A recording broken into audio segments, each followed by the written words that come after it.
अभी इसी समय अपने घर के अंदर खड़े होकर एक बार चारों तरफ नजर घुमाओ और खुद से एक सवाल पूछो, क्या वजह है कि इतनी मेहनत करने के बाद भी पैसा टिकता नहीं है? क्या वजह है कि जितना कमाते हो उतना ही खर्च अपने आप निकल जाता है? क्या वजह है कि घर में छोटी छोटी बातों पर झगड़े होते हैं और दिमाग हमेशा भारी रहता है? और सबसे बड़ी बात, क्या वजह है कि तुम्हें कभी वो मौके नहीं मिलते जिनसे तुम्हारी जिंदगी बदल सकती है? अगर ये सब तुम्हारे साथ हो रहा है तो समझ लो कि ये सिर्फ किस्मत का खेल नहीं है, ये तुम्हारे घर की ऊर्जा का खेल है। और इस ऊर्जा को सबसे ज्यादा प्रभावित करता है तुम्हारे घर का उत्तर दिशा का कोना। हाँ, वही उत्तर दिशा जिसे कुबेर की दिशा कहा जाता है, जहाँ से धन की ऊर्जा तुम्हारे घर में प्रवेश करती है। लेकिन अगर तुमने इसी दिशा को गलत तरीके से इस्तेमाल किया हुआ है तो समझ लो कि तुम खुद अपने हाथों से अपनी किस्मत के दरवाजे बंद कर रहे हो। अब ध्यान से समझो, अगर उत्तर दिशा में भारी अलमारी रखी है, अगर वहाँ पुराने जूते चप्पल पड़े हैं, अगर वहाँ कचरा जमा है, अगर वहाँ टूटी फूटी चीजें रखी हैं, अगर वहाँ अंधेरा रहता है, तो ये सारी चीजें मिलकर एक ऐसा ऊर्जा का ब्लॉक बना देती हैं जो तुम्हारे घर में आने वाली धन की ऊर्जा को बाहर ही रोक देता है।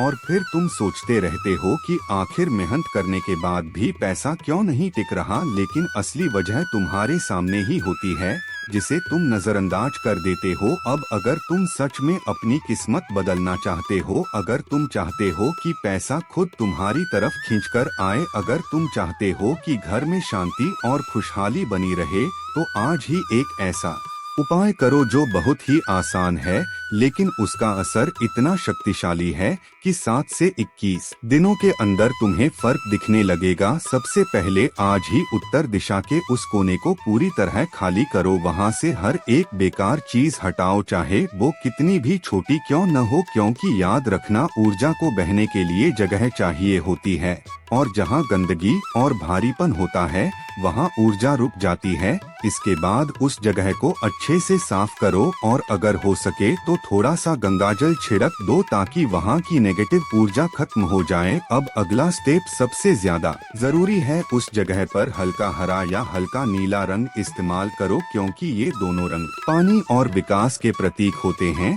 और धन की ऊर्जा को तेजी से आकर्षित करते हैं। अगर तुम पेंट नहीं कर सकते तो वहाँ हरे या नीले रंग का कपड़ा भी बिछा सकते हो। इसके बाद उस जगह पर एक छोटा सा कांच का बाउल रखो और उसमें साफ पानी भरो। अब इस पानी में 3 या 5 हरे पत्ते डालो या मनी प्लांट का छोटा सा पौधा रखो, और ध्यान रखना कि ये पानी कभी भी गंदा नहीं होना चाहिए। हर 2 दिन में इसे बदलना जरूरी है, क्योंकि यही पानी तुम्हारे घर में धन ऊर्जा का प्रवाह बनाए रखेगा, और अगर पानी गंदा हो गया तो वही ऊर्जा रुक जाएगी। अब एक और बहुत जरूरी बात, उस जगह पर हमेशा हल्की रोशनी रहनी चाहिए, अंधेरा बिल्कुल नहीं होना चाहिए, क्योंकि अंधेरा नेगेटिविटी को बढ़ाता है और रोशनी पॉजिटिव ऊर्जा को आकर्षित करती है। अगर तुमने ये छोटा सा उपाय पूरी श्रद्धा और विश्वास के साथ कर लिया तो धीरे धीरे तुम्हें अपने जीवन में बदलाव दिखना शुरू हो जाएगा। अचानक से रुके हुए पैसे मिलने लगेंगे, पुराने उधार वापस आने लगेंगे, नए मौके मिलेंगे, और सबसे खास बात, तुम्हारे मन में एक अलग तरह की शांति महसूस होगी, क्योंकि जब घर की ऊर्जा सही होती है तो इंसान की सोच भी पॉजिटिव हो जाती है, और जब सोच पॉजिटिव होती है तो फैसले सही होते हैं, और जब फैसले सही होते हैं तो सफलता अपने आप मिलती है। यही वास्तु का असली रहस्य है, ये कोई जादू नहीं है, ये ऊर्जा का विज्ञान है जिसे अगर सही तरीके से इस्तेमाल किया जाए तो कोई भी इंसान अपनी किस्मत बदल सकता है। और आज जो उपाय मैंने तुम्हें बताया है वो उन लोगों का सीक्रेट है जो बिना किसी बड़े बदलाव के सिर्फ अपने घर की ऊर्जा को सही करके अपनी जिंदगी बदल देते हैं। अब ये तुम्हारे ऊपर है कि तुम इसे सिर्फ सुनकर छोड़ देते हो या फिर आज ही इसे अपने घर में लागू करके अपनी किस्मत बदलने की शुरुआत करते हो। अगर यह जानकारी अच्छी लगे और ऐसे ही अच्छी और पॉजिटिव वास्तु टिप्स देखने के लिए अभी हमारे सुजल वास्तु ज्ञान चैनल को सब्सक्राइब करो।